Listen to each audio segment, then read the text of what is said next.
Projecteur allumé, micro en marche et caméra on, nous voici partis pour 13 minutes autour de la beauté, du bien-être et de l'esthétique. C'est parti!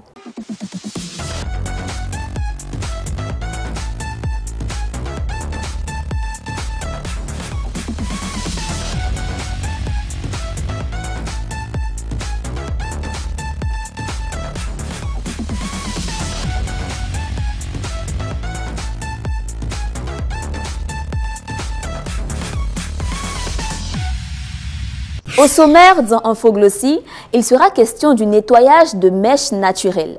Dans Beautiful, nous répondrons à notre internaute qui souhaite avoir une recette pour adoucir les mains. Enfin, dans Coup de pinceau, notre experte du jour réalisera un tatouage au henné spécial cérémonie religieuse. Pour ce numéro, nous recevons une jeune dame qui manie la langue de Shakespeare comme personne d'autre. A tout de suite. Celle que nous recevons aujourd'hui est passionnée de langues étrangères, notamment l'anglais et le mandarin. Elle est aussi active dans le domaine de l'humanitaire et se bat au quotidien pour aider les démunis. Nous recevons aujourd'hui mes sublimes Cissé, Bini, Bintou. Welcome Bintou. Thank you. How are you? I'm fine, thank you. Alors j'ai tellement de questions pour toi parce que je te suis au quotidien. Déjà j'aimerais savoir d'où te vient la passion pour les langues étrangères. Alors, je pense que ça a commencé au secondaire. J'étais la meilleure en fait à l'école. J'étais toujours première en anglais. Et malheureusement ou heureusement, j'ai été orientée à la fac, à l'université Félix Houphouët-Boigny. Et j'ai été orientée au département d'anglais. Moi qui voulais faire le droit. Ah, alors, rien à voir. Rien à voir. Parler l'anglais au secondaire, oui, mais à l'université, c'est une autre réalité. Oui, c'est un autre niveau. Ouais, c'est vraiment un autre niveau. Et moi, je me retrouve avec plus de 3000 personnes qui devaient en fait faire la première année. Et lors de la première année, malheureusement, je ne pouvais pas parler anglais. Ah, toi qui étais première avant? Ouais. Deuxième année, pareil. Troisième année, pareil. Alors, le déclic, en fait, c'est lorsque je suis partie aux États-Unis. Et donc, quand je suis revenue en Côte d'Ivoire 2 mois après, je me suis dit, je vais certainement faire quelque chose pour aider les francophones. Oui. Ils ont besoin certainement d'un autre environnement où ils pourront parler plus aisément. Sans honte aussi. Sans honte, sans gêne, sans rien, avec leurs erreurs, parce que c'est par leur native language. Oui. Et c'est comme ça que j'ai lancé un jour sur Facebook. Je forme des personnes en anglais et tout. Et plein de personnes sont entrées en contact avec moi et tout a commencé comme ça. D'accord. Très belle histoire. Tu es aussi dans l'humanitaire, Bintou. Comment débute l'aventure? Alors, un jour, j'étais sur Facebook et j'étais en train de scroll down comme ça les images. Défiler, c'est ce que je veux dire. Et j'ai vu l'image en fait d'un enfant atteint d'une hydrocéphalie. L'image paraissait vraiment irréelle. Et moi, je croyais en cela. J'ai commencé à partager et tout. Et j'ai vu que les gens n'ont pas partagé. J'étais en cité et j'ai décidé d'aller voir l'enfant. Je pense que c'était à Fresco. Et je suis partie là-bas. J'ai pris des photos avec l'enfant et j'ai posté sur Facebook. L'enfant avait besoin d'1,6 million francs pour être guéri. Ben, grande fut ma surprise de voir que, en fait, nous avons 1000 partages. Alors, moi, je ne m'attendais pas à ça parce que personne ne me connaissait. Et je pense qu'en moins de 2 semaines, nous avons pu réunir 600 000 francs. Ah, quand même, ouais, c'est un exploit. Hein. Franchement. Et il y a un groupe de Libanais là qui a eu à nous contacter en nous disant voilà, on compte contribuer, de combien avez-vous besoin? Et on leur a dit simplement, ils ont contribué, ils ont mis 1 million et l'enfant fut sauvé. Aujourd'hui, il est en classe de 4e. Grâce à toi. Et tout a commencé Félicitations. comme ça. Merci. Très belle initiative, Bintou. Merci pour tout ce que tu fais. Et je te suis justement sur les réseaux sociaux, je vois tout ce que tu fais au quotidien. Et j'ai aussi vu ce coup de gueule-là que tu as fait contre une jeune maman, une dame, qui n'a pas été reconnaissante, même quand tu aidais sa fille à aller à l'école, parce que tu n'as pas payé 1 mois de scolarité. Donc, elle a mal réagi. Est-ce que c'est fréquent ce genre de comportement et comment tu surmontes cela au quotidien? Alors, déjà, c'est l'ONG. Voilà, nous sommes environ 100 personnes dans l'ONG. Donc, nous soldons les scolarités, donc les frais d'écolage ensemble. Mais ce que nous remarquons, c'est qu'en Afrique, les mamans, elles aiment l'assistanat. Donc, lorsque vous prenez une petite, par exemple, qui est en classe de 6e, vous décidez de la scolariser jusqu'au bac, arrivé à un moment, les parents ne fournissent aucun effort pour soutenir l'ONG.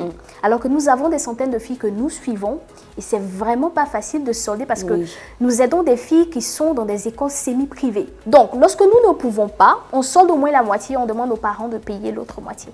Et c'est là que le problème, c'est là où le bas blesse. Parce que les parents se disent, ben, vous avez commencé, vous devez terminer. terminer. Oui. Voilà. Donc malheureusement, comment nous réagissons généralement? Alors, on a commencé d'abord à faire une enquête sociale. Généralement, quand on a un cas, on va sur le terrain, on explique aux parents qu'on ne vient pas les remplacer, mais on vient juste apporter une aide. Et donc, quand tout est vraiment clair dès le début, eh bien, il n'y a aucun problème. Au début, en fait, on ne faisait pas cela et ça causait plein de soucis. D'accord. En tout cas, merci beaucoup. Et justement, c'est pas facile d'avoir ce genre de réaction, du courage pour ce que tu fais. Bon, Bintou, nous avons parlé de langue étrangère, nous avons parlé d'action sociale. Oui. On va à présent parler de beauté, vu que c'est le sujet de l'émission. D'accord. Quel est ton secret de beauté, Bintou? Alors, chaque matin, je mets du citron sur le visage. Donc, vous avez la possibilité, en tout cas, d'éviter les boutons si vous faites cela régulièrement. Donc, je pense que ça, c'est mon secret de grand-mère. Et comment tu l'appliques sur le visage? Alors, je fonds le citron en deux, simplement, et puis je frotte directement sur la peau. Et puis, 5 minutes après, je prends mon bain. D'accord, merci pour l'astuce. On a noté. On a une experte avec nous, Bintou, sur le plateau, et elle réalise des dessins très originaux sur les doigts. Waouh. Oui. Comment tu vas, Mariam? Je vais très bien, Fanta. Qu'est-ce que tu vas réaliser aujourd'hui? Aujourd'hui, je vais vous montrer un tatouage réalisé communément appelé Djabi sur les mains. J'adore les Djabi, hein, surtout quand c'est bien décidé et tout là. Wow. J'ai hâte de voir en tout cas les dessins que tu vas réaliser. On te laisse travailler et puis on part tout de suite pour Infoglossie. Les mèches ont plusieurs variétés, les naturelles, les humaines, les synthétiques, et ce n'est pas toujours évident d'en prendre soin comme il faut.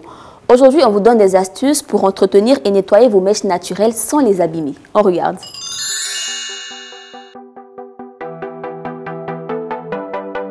Le nettoyage du tissage naturel se fait de deux façons.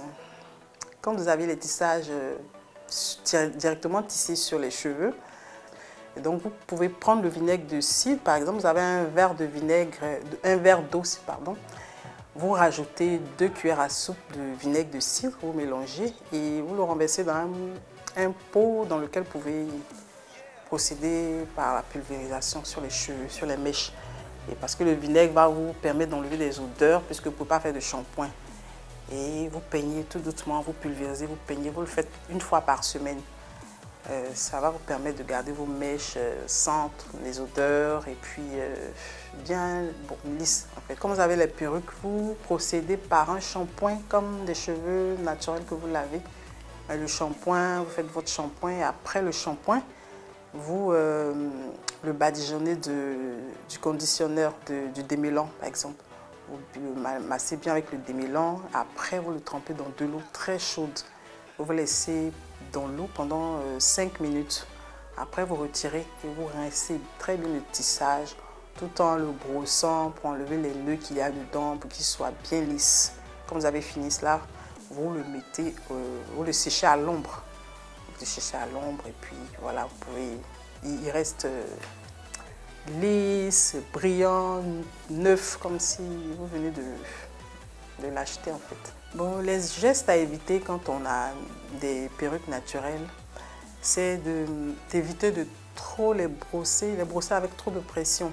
Tout doucement, vous les brossez et quand vous avez fini de l'utiliser, vous avez fait votre shampoing et tout, nattez les mèches, vous les faites natter et vous gardez vos mèches. Je conseille à ces belles dames qui veulent porter des perruques naturelles mais qui n'osent pas, de s'y mettre.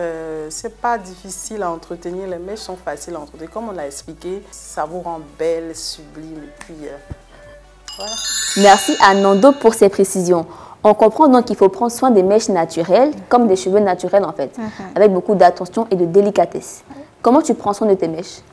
Alors, généralement, moi, je suis plus perruque naturelle. Donc, comme je ne maîtrise pas trop, généralement, je vais directement au salon de coiffure et puis ils en prennent soin. Donc là, tu as appris à prendre soin des mèches naturelles toi-même. D'accord. On passe maintenant à une autre rubrique, Bintou, où on parle d'astuces naturelles 100% bio. C'est tout de suite.